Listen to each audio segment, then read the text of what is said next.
All right, hello, and welcome to week 6 of Astronomy 030.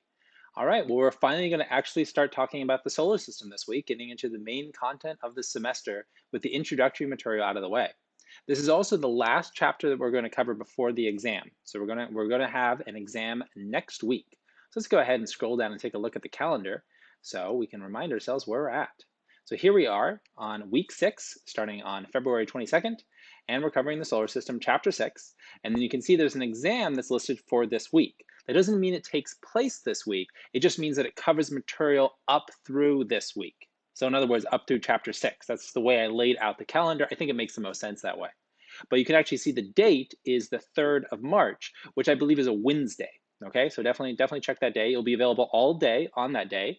So it's a 24-hour period that you'll have to complete the exam. The exam should take you anywhere from an hour and a half to 2.5 hours to get done.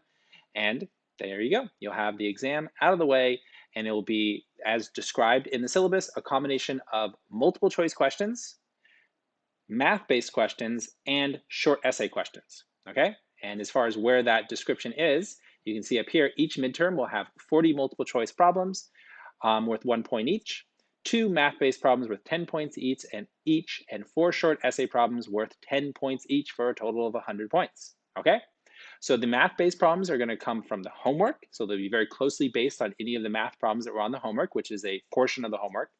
And the essay problems will come from the weekly participation questions, okay?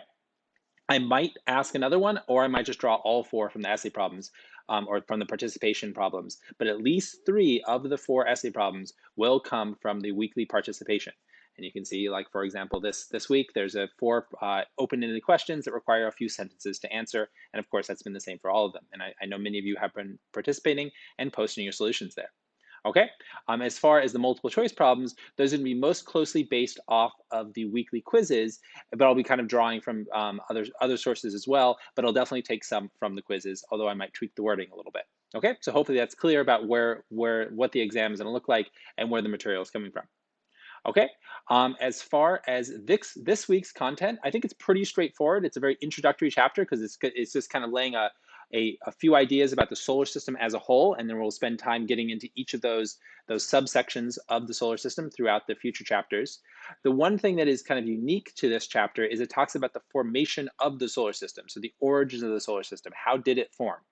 As far as the homework, there's very little math on the homework, but there are a couple of questions that involve basically converting smaller volumes into larger volumes. So considering a bunch of small spherical asteroids, how many does it take to make a large spherical planet? There's no particular equation for that. It's just knowing the formula for the volume of a sphere and considering ideas like density is mass over volume.